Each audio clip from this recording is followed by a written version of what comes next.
ఇక Congress MP Priyanka Gandhi Robert వార్త ED chargesheet దాఖలు చేసింది. షికోపూర్ భూముల వ్యవహారానికి సంబంధించిన కేసులో ఆయన్ను పలుమార్లు ఈడీ విచారణకు పిలిచి ప్రశ్నించింది. ఇక వాద్రాకు చెందినటువంటి కంపెనీ 2008లో గురుగ్రామ్లోని షికోపూర్లో 3.5 ఎకరాల స్థలాన్ని ఓంకారేశ్వర్ ప్రాపర్టీ నుంచి కొనుగోలు చేసినట్లుగా ఈడీ తెలిపింది. ఇక దీని విలువ 7.5 కోట్ల రూపాయలు ఉంటుందని ఈడీ వెల్లడించింది. ఇక వాద్రా కంపెనీ ఆ భూమిని రియల్ ఎస్టేట్ కంపెనీ డిఎల్ఎఫ్కు 58 కోట్ల రూపాయలకు విక్రయించినట్లుగా తెలిపింది.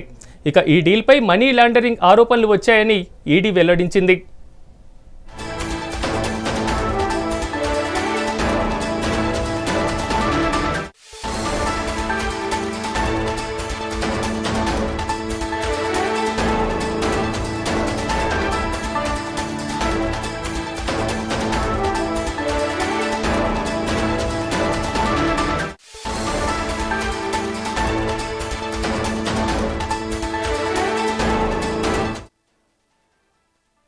ఇక కాంగ్రెస్ పార్టీ ఎంపీ ప్రియాంక గాంధీ భర్త రాబర్ట్ వాద్రాపై ఈడీ ఛార్జిషీట్ దాఖలు చేసింది. షికోపూర్ భూముల వ్యవహారానికి సంబంధించినటువంటి కేసుల్లో ఆయన్ని పలుమార్లు ఈడీ విచారణకు పిలిచి ప్రశ్నించింది.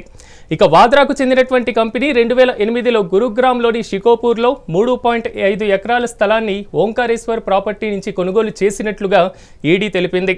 దీని విలువ సుమారుగా 7.5 కోట్ల రూపాయలు ఉంటుందని ఈడీ వెల్లడించింది. వాద్రా కంపెనీ ఆ భూమిని రియల్ ఎస్టేట్ కంపెనీ డిఎల్ఎఫ్కు 58 కోట్ల రూపాయలకు విక్రయించినట్లుగా తెలిపింది.